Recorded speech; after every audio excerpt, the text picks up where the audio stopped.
Hey everyone, we're at the Pre-algebra 11.8, 11.9 blend video here, and we're going to be talking about disjoint, this or that events, and we'll also talk about independent and dependent events. Alright, so let's talk about those disjoint events, and again, I call them this or that events. So, disjoint events are events that have no outcome in common. Alright, now these are pretty common sort of things. For example, you and your friend cannot win the same raffle prize, right? It's impossible. You winning and your friend winning are two completely disjoint or different events. Can't happen at the same time. But that's kind of use that same sort of example to emulate this. 50 raffle tickets are sold to people trying to win an iPad. You buy 2 of those tickets and your friend buys 3. What's the probability of you or your friend winning? Okay, so when it comes to these disjoint events, or is going to mean plus. Okay, and we're going to have obviously your probability, and then it says you or your friend. So what we're going to do is going to take your probability and add it to your friend, his probability. Okay, so what's your probability of winning? Well, you bought 2 out of the 50 that were sold. Now your friend, though, we're going to add this, he bought 3 out of the 50 that were sold.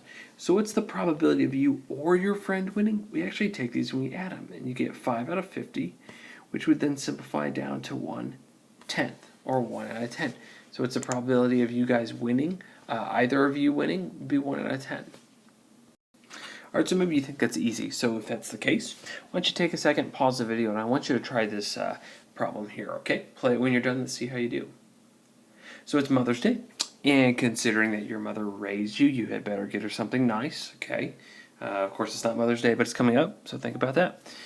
You get her 2 gifts. Your brother gets her 3, and your dad gets her 4.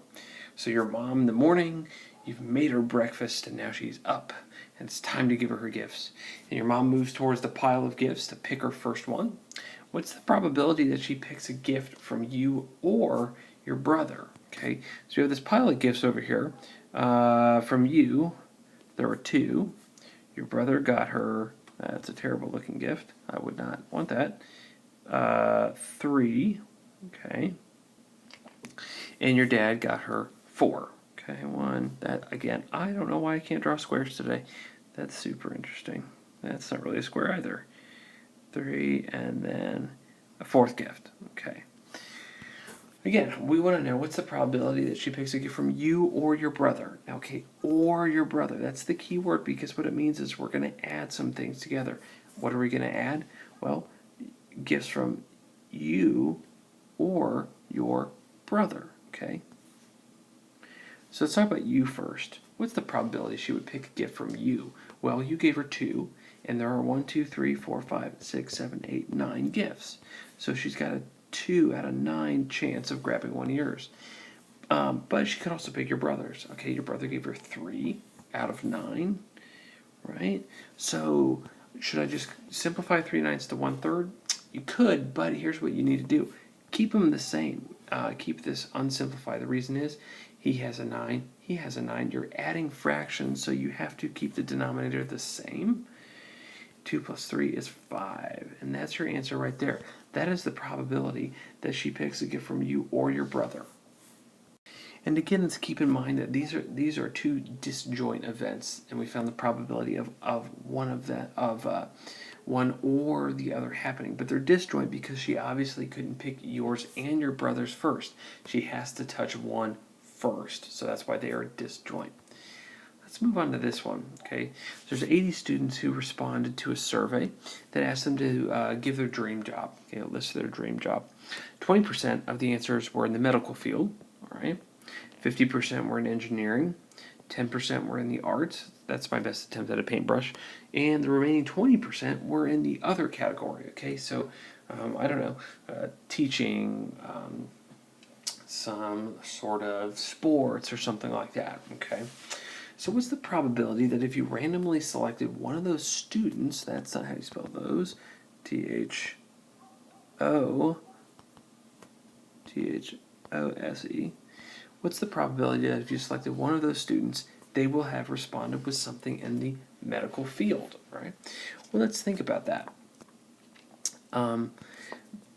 You had 50%, 20%, 10%, and 20%. So let's see, 70 plus 10 is 80 plus another 20 is 100. Okay, so we have 100% represented here, right? So all the respondents are represented. What's the random probability if you randomly select one of the students, they respond with something in the medical field? Okay, and then we have, oh, that should say or. Man, I can't spell tonight. What is the deal? Medical field or the other field. Okay, so medical and other. Medical or the other. I should say or. Okay, or being that key word, meaning these are disjoint events. So I'm going to have to add their probabilities. What's the probability that someone picked the medical field? Well, we see that 20% of the respondents picked medical. So I'm just going to do 20%. Okay, I'm actually going to leave it in percent form, and that's okay. Or, so we have our and sign. The other, well, the other was 20%. Again, okay, coming from right there. So what's 20% plus 20%? There's a 40% chance that if you picked one of the respondents that they will have responded with either medical or other. So now let's move on to independent events. Okay, what's an independent event? Well, it's an event that does not affect the outcome of the next event. Okay, so the best example is flipping a coin and then flipping another coin, right? I'm going to flip this one first. If it lands on heads, that has no bearing on what the second coin is going to land on, right? I might go heads and heads, I might go heads and tails, I might go tails and heads, I might go tails and tails. But flipping the first does not affect the outcome of flipping the second. All right, so let's try this out. You're going to flip a coin 3 times in a row, and we want to know what the probability is that you'll get a heads, a heads, and heads. Okay, so let's think about this. Let's do flip number 1. Okay, well, what do we want? Well, we want a heads, right? Okay, this is what we want. But in order to get that, well, there's 2 possibilities. I could get tails. So the chances or the probability of getting a heads is a 1 out of 2. All right, now let's go to flip number 2. Oops, didn't mean to move that. Oh, that's not going to work. Come on. All right, so now on the second flip, well, you have the same coin in your hand. Okay, you're going to flip it.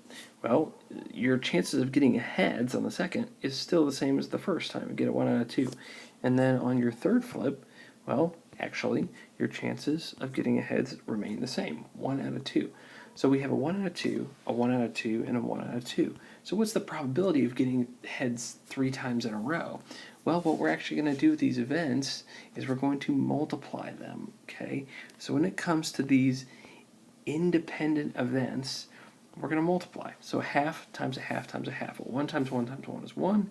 2 times 2 times 2 is 2 times 2 is 4 times 2 is 8. 1 out of 8. That is the probability of getting 3 heads in a row.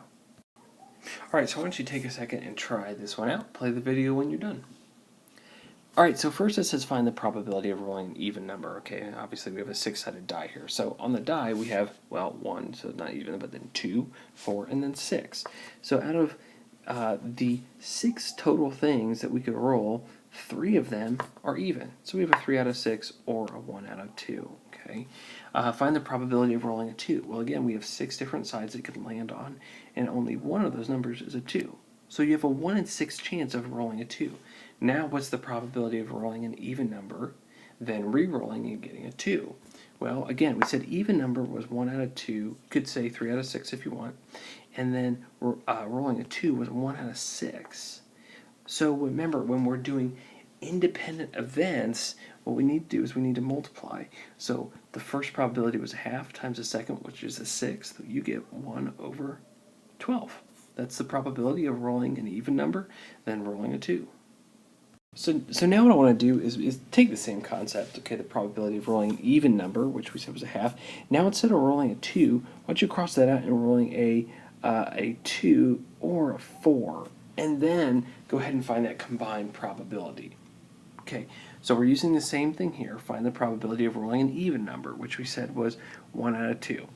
Then we have the probability of rolling not a 2 now, but a 2 or a 4. Okay, so if I'm going to roll a dice, Well, rolling a 2 or a 4.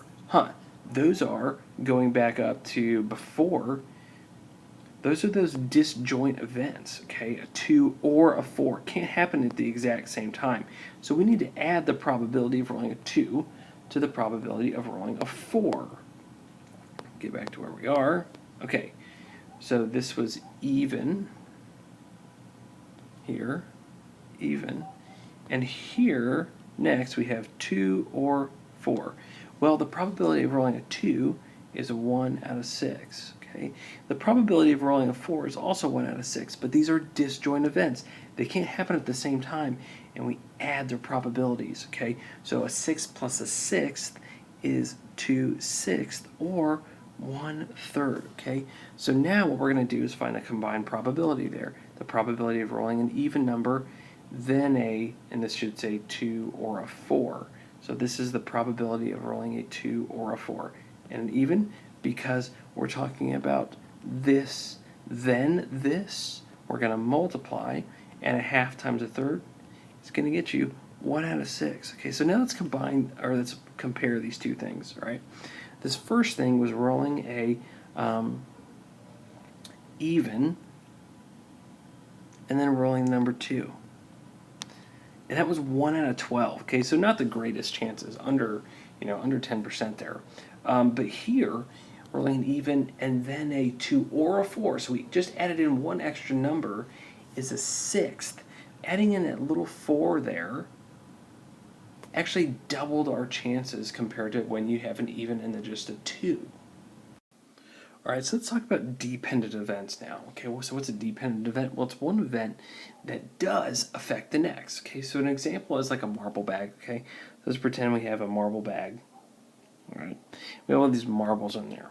Okay, and let's say we have a red, black, and a blue. We'll start easy. Okay, what I want to know is what is the probability? Hold on one sec. There. What is the probability of picking a red and then a black? Okay, so let's do red first. Okay, and then we'll do black. Well, if I'm going to pick a red marble out, I'm going to reach my hand in there, and, well, there's 3 possibilities. I could get that, or that.